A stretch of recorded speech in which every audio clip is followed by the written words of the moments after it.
Hey guys, Genevieve here. We're going to talk about our upcoming new moon in Taurus. Hang on just a second. Let me clear my throat a bit. This is going to be on Saturday. This is the 16th. Going to be right after 4 o'clock p.m. Eastern Time. Of course, my new Taurus moon blend is called Stability. This full moon or this new moon actually emphasizes the neck, vocal cords, throat, and thyroid. Okay, guys. So, again, this is allergies for me mostly, but these are the areas of your body that are most associated with this Taurus new moon. So be careful to take care of them to avoid injury, accident, all that stuff, illness, extra cough drops, hot tea with honey, all of that.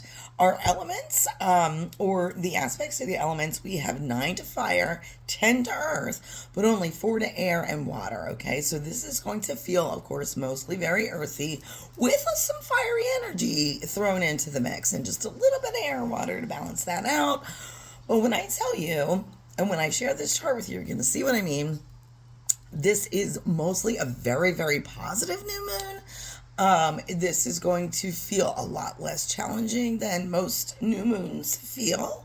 But this is kind of carrying over from that Scorpio full moon energy that we had a couple weeks ago that also was mostly positive with some minor challenges. This hardly any challenge at all. And most of what it is, well, we'll get to it. Our planets, again, Sun in Taurus, Moon in Taurus, Venus in Gemini, Mars in Aries, Jupiter is in Cancer, Saturn is in Aries, Uranus is in Gemini, Neptune is in Aries. Again, those are all those fire aspects. And only one planet in retrograde. This is Pluto in Aquarius. And again, retrograde, we're just going over some old themes to kind of smooth things out again, wrap things up a bit that we didn't kind of work through the last time it was transiting there. So let's jump in. Again, like I said, this is overall very positive, energetic, and supportive new moon with only 2 challenging aspects. The Sun and Moon conjunct Uranus and Venus square Neptune. So those Sun and Moon, those conjunctions are usually minor challenges, very, very minor challenges at best. But it just kind of highlights what happens when sometimes things are a little bit too close, too much in each other's space, right? And then, of course, squares are never fun, but Venus square Neptune, well, anyway, we'll get to those when we get to those. But right now, of course, with the Sun and the Moon conjunct in Taurus, this doubles down on our hard work, methodical as opposed to rushed energy, right? Action and success are through determination. So we want to really just kind of focus and use that Taurus energy for our success. Like slow down, do everything methodically, think it through, work hard. With the Sun conjunct Mercury, we are quick thinking. We are expressive and using our original ideas and creative skills at this time. And with the Sun conjunct Uranus, our minor challenge is as we want to live on our terms and not follow the status quo or the crowd. We're also challenging, it's a little bit of a challenge to outdated traditional ways and authority, but we can also lead by example on how to collaborate and connect, okay? This conjunction is most strongly felt by fixed signs and Geminis. And again, our fixed signs are what? We already know: Taurus, Scorpio, Leo, and Aquarius, all right?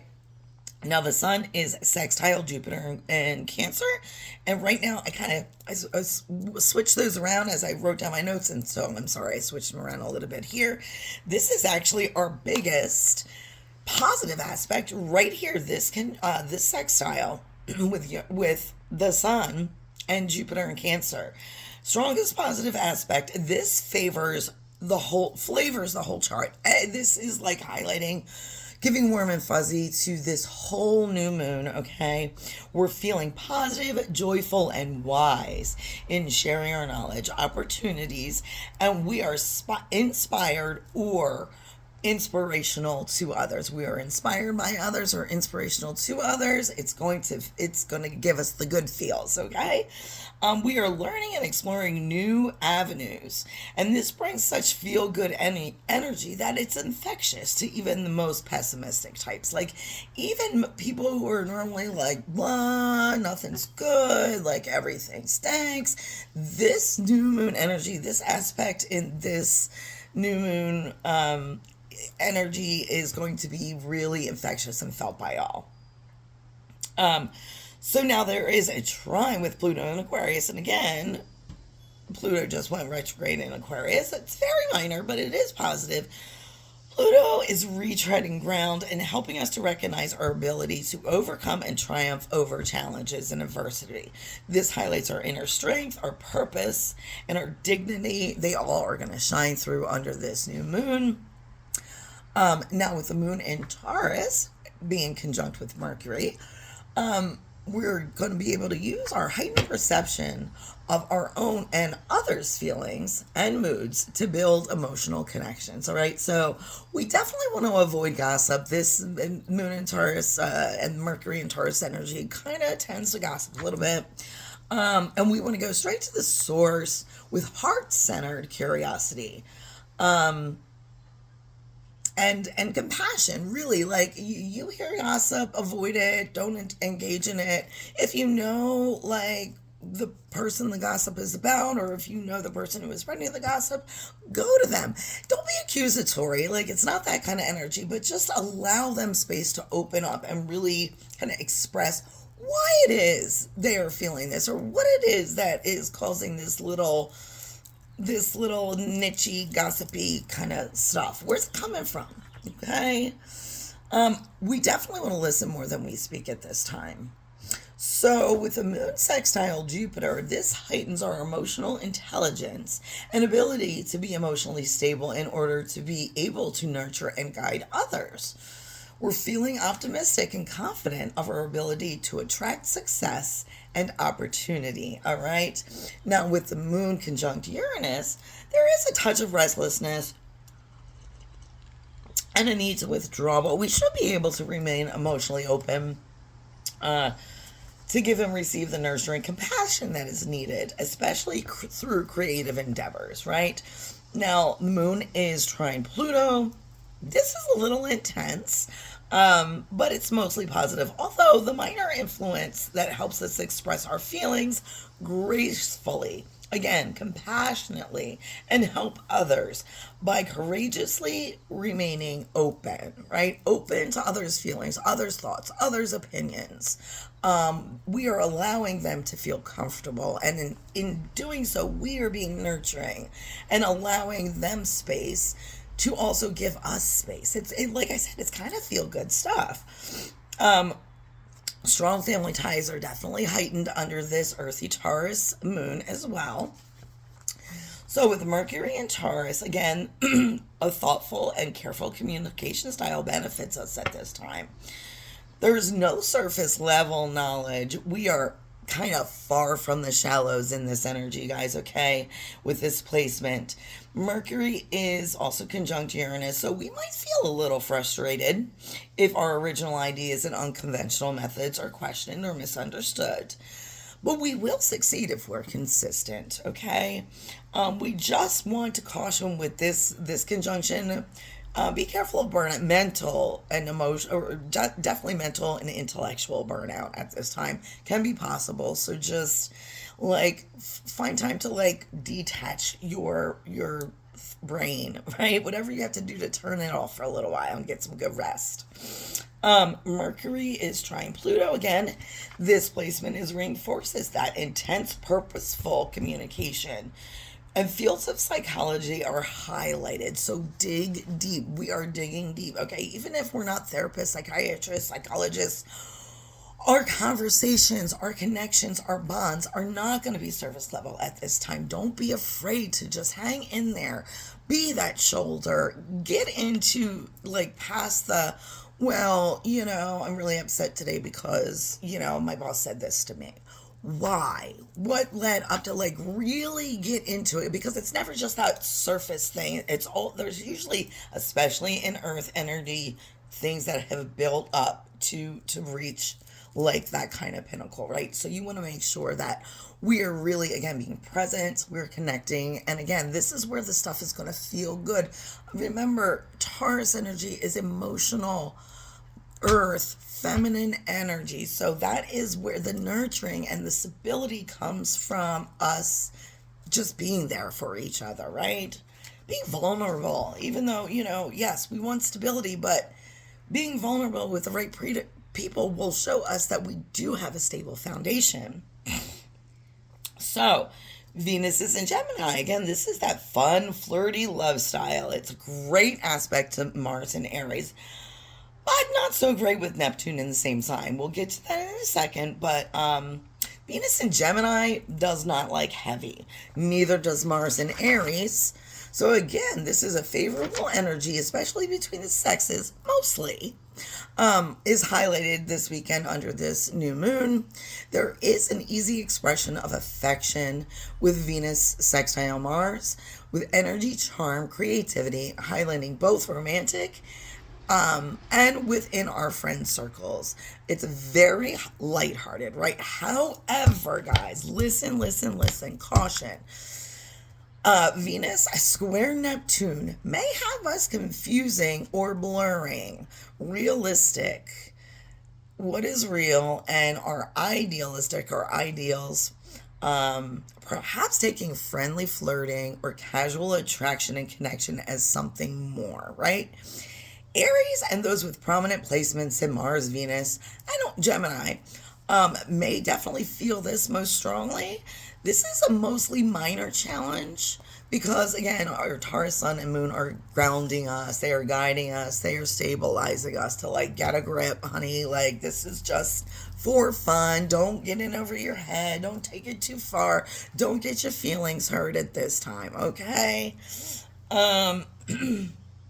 Again, Mars is in Aries, loves being in its element. Prominent Mars placements are loving this placement, this aspect, or this where this has been. It's been there for a little bit, but there are no other major aspects to Mars. But the minor ones, because Mars is trying the ascendant, is trying fortune, are also pretty positive. So that's also giving us some of that fiery Mars energy, right? Now, Jupiter is in Cancer still. This is pushing us forward in our emotional journeys. We've already discussed all the positive aspects to Jupiter, but that is where we are heading. So lastly, guys, I can't believe I'm wrapping this up, but I am. We are now on the outer planets that have been where they've been for a while and will be. They're just kind of reinforcing, doing that work for us. But some of that outer stuff, those outer lessons, the things I've been talking about for a few months now, are finally starting to click. So, first, Saturn in Aries, assertiveness is a little bit dampened. The most opinionated souls are silenced. Okay, this is a time to where we of course we all have opinions, but like the people who are most opinionated to the point of being dogmatic about it, they're being silenced. We're not hearing them anymore, okay? We're being open. We're not being as pushy. Uranus is in Gemini and it's sextile in Neptune. So we're still working on those subtle transformations we talked about that will make a big impact. And with it trine Pluto, that are necessary improvements to our inner and outer selves, they're being integrated subtly. They're subtly taking form. We should be starting to notice some of the positive changes, right? We talked about the positive inner and outer transformation and collaboration and community efforts and all that. Well, we're starting to notice the subtle shift because we have subtly shifted our way of doing things. And then Neptune is sextile Pluto. So we're embracing this transformation now. We're slowly healing. It may take some longer than others to get on this fantastic voyage, guys, but we're not waiting. We're doing the work, right? And those of us who are actually doing the work, it is being noticed. We are subtly noticing the changes. Others around us are subtly noticing the changes. We want for them to join us on our collective healing journey. If they're not ready, they'll get there when they're ready, or they won't get there, and we're not going to feel sorry for them anymore because we've been telling them it's time to do this, right, guys? So that's what I got. New moon, Saturday afternoon on the East Coast here, 4 o'clock. Get my Taurus New Moon Blend Stability for your meditation to help ground you, to help support you, nurture you. This is really an emotional, positively, mostly overall positive emotional new moon. Embrace it. Be vulnerable, but be strong, right? Be the rock and the anchor for others. And then you will reap your rewards. That's pretty much what I got. Of course, sage if you have to. Again, the biggest tension is going to be disillusioning, or yeah, I got disillusioning yourself, becoming disillusioned. So, take the pink ribbon off and see things as they really are, but realize what is good and work with that. Keep working towards that. All right, guys. Till next time. I hope you enjoy it. You will see me Friday, or I'm sorry, you'll see me Saturday at Farmer's Smart. Get your hands on that Stability New Moon Taurus blend, or many of my other wonderful concoctions. And I hope you have a great rest of the week. I am actually recording this on Wednesday, so we're still about 4 days from the new moon, but some of the transits or the energy shifts are already starting to take place. You might be already starting to feel it. All right, take care. Bless be, guys.